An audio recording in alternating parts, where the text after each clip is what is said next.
pernah bertemu langsung, Ray Utami tidak percaya pembunuh Mirna Salihin adalah Jessica Wongso. Kami mengambil langsung 3 kelompok permasalahan. Pertama, apakah ada korban? Yes, ada. Kedua, mengapa dia meninggal? Apa yang menyebabkan dia meninggal? Jadi kita bukan mencari dulu siapa yang melakukan. Nah, dari berbagai alat bukti, keterangan saksi maksudnya, ahli surat, termasuk di situ visum et repertum, dan keterangan-keterangan yang lain petunjuk, ternyata ada beberapa hal yang tidak bersesuaian dengan matinya seseorang itu, karena kami langsung mempelajari kalau memang itu sianida yang menjadikan dia mati. Kami pelajari karakteristik sianida itu. Profesor yang ngomongnya itu ngelantur, di mana dia nyamain pH lambung yang 7 disamain dengan pH cairan lambung 1 sampai 3 tuh. Itu ngawur ya, profesor ngawur. Nah, akhirnya videoku ini di take down. Kita ketahui bahwa keracunan sianida maka berwarna merah, bukan kebiru-biruan. Oke, tit ya. Jadi jelas bahwa racunnya banyak ya, racunnya banyak kemudian mengerosif lambung. Pertanyaannya saya simple. Jika memang lukanya lambung itu karena sianida yang korosif, mengapa dari mulut sampai ke lambungnya dan tenggorokan itu tidak ada lukanya?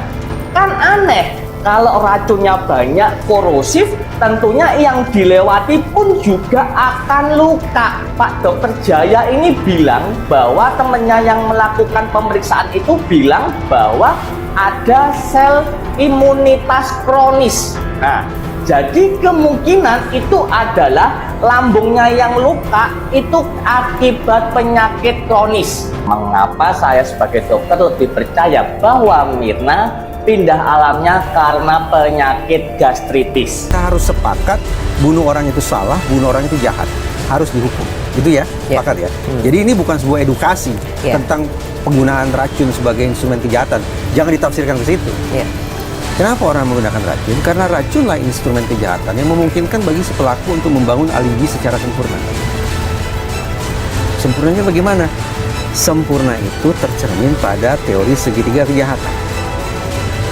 Bahwa kalau TKP-nya di situ, pelakunya di situ, korbannya pasti di situ.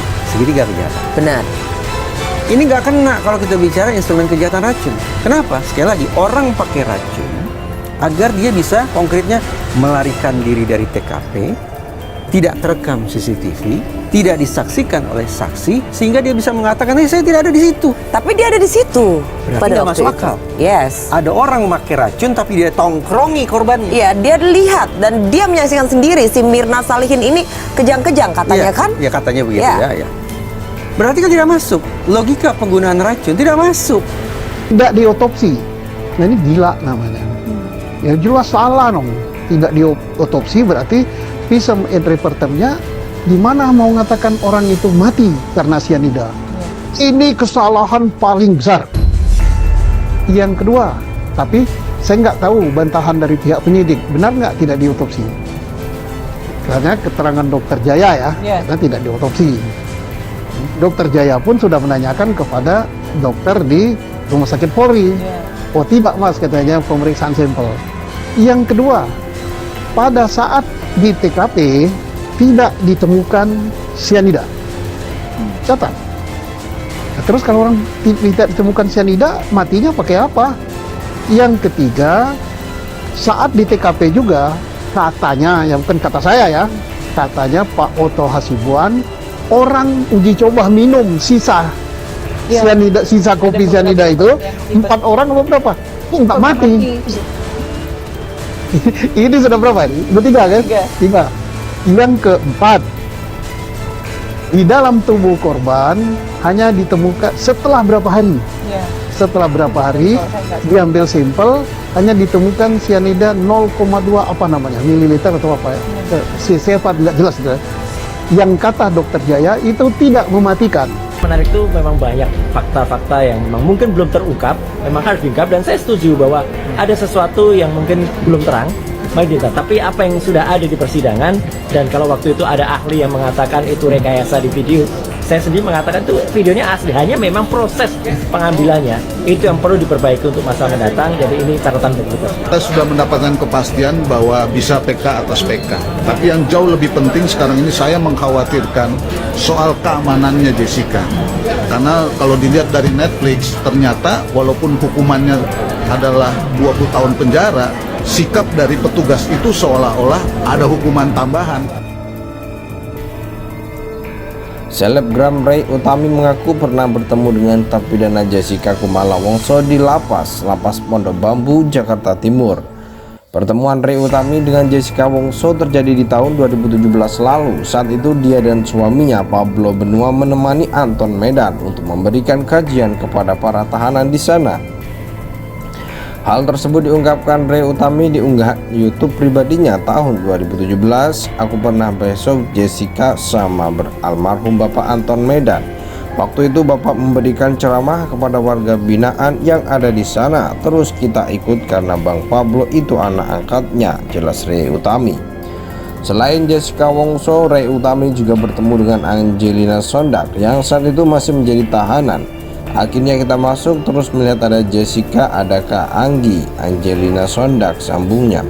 Ray Utami mengaku tidak melihat keanehan di dalam seorang Jessica Wongso saat bertemu. Aku sebagai orang awam melihat nggak ada yang aneh. Dia seorang yang ramah senyum, berpendidikan, mannernya bagus, tapi aku nggak kenal dekat. Cuma tahu pada saat itu aja, tambahnya. Dari situ Ray Utami meragukan dia merupakan pelaku yang menyebabkan Mirna Salihin meninggal dunia. Tapi ya aku hanya orang awam yang hanya menilai dalam hati saja. Masa sih? Antara percaya dan tidak percaya, terang Ray Utami.